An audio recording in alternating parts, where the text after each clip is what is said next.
Assalamualaikum warahmatullahi wabarakatuh. Alhamdulillah wassalatu wassalamu ala Rasulillah Muhammad ibni Abdullah wa ala alihi wa sahbihi wa mawalah. Amma ba'd. Yang saya hormati selaku dosen pengampu mata kuliah Civic Education, Bapak Dr. Jamil Abdul Aziz MA. Perkenalkan, nama saya Rio Bagas Saputra, kelas Tarbiyah B.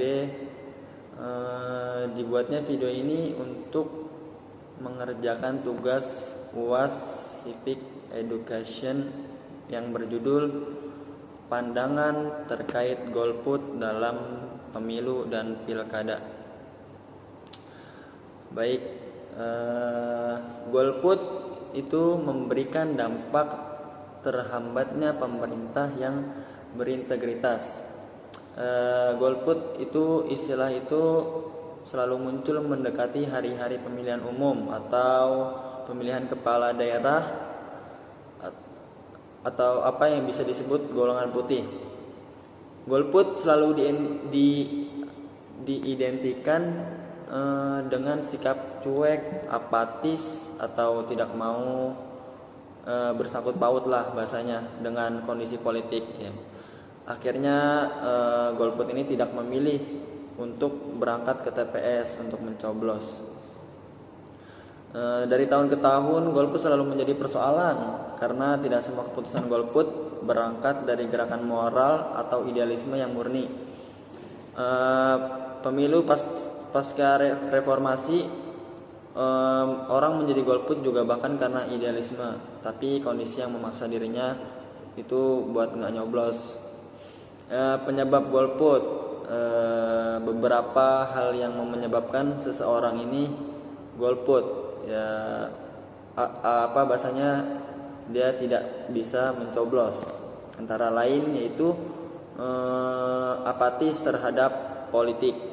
Masyarakat yang bersikap apatis terhadap politik ini menjadi salah satu penyebab tingginya angka golput. Masyarakat dengan tipe seperti ini tidak lagi peduli dengan urusan politik, bahkan tidak juga mencari tahu apa itu golput. Ya bahasanya bodo amatan lah gitu. Dan risiko jika memilih untuk golput pada setiap pemilu. Ketidakpedulian serta ketidakpercayaan masyarakat tersebut muncul karena mereka merasakan bahwa tidak ada dampak positif yang terjadi padanya setelah pemilihan.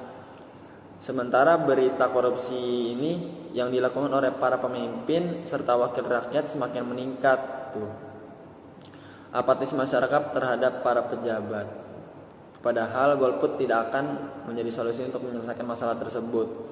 Justru dengan menggunakan hak pilih saat pemilu, maka masyarakat bisa memilih pemimpin berintegritas dan anti korupsi sehingga pemerintah dapat dijalankan secara bersih, anti korupsi, adil dan merata. Masyarakat harus bisa menciptakan pemerintahan yang berintegritas dengan berani menolak politik uang dalam bentuk apapun. Kan biasanya kalau dalam politik itu ada namanya serangan fajar gitu, dimana itu merupakan salah satu tindakan yang nggak adil lah gitu. Baik, solusi mengatasi golput yaitu antara lain: 1. Mempermudah pemilih dalam menggunakan hak pilihnya dengan menyederhanakan peraturannya. 2. Menyederhanakan proses pendataan dan pendaftar memilih gitu. 3. Menjadikan memilih sebagai sebuah tanggung jawab dan bukan hak gitu. Jadi mewajibkan untuk seluruh rakyat Indonesia ini buat wajib namanya nyoblos.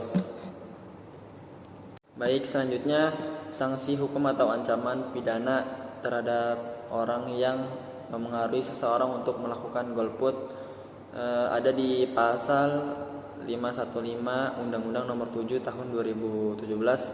Sekarang menjadi Perpu Nomor 1 Tahun 2022 menyatakan bahwa setiap orang dengan sengaja pada waktu pemungutan suara menjanjikan atau memberikan uang atau benda lain kepada pemilih agar tidak menggunakan hak pilihnya dengan cara tertentu dan mengakibatkan kertas suara tidak sah, ancaman hukuman maksimal atas perbuatan tersebut adalah 3 tahun penjara atau denda paling banyak 36 juta rupiah.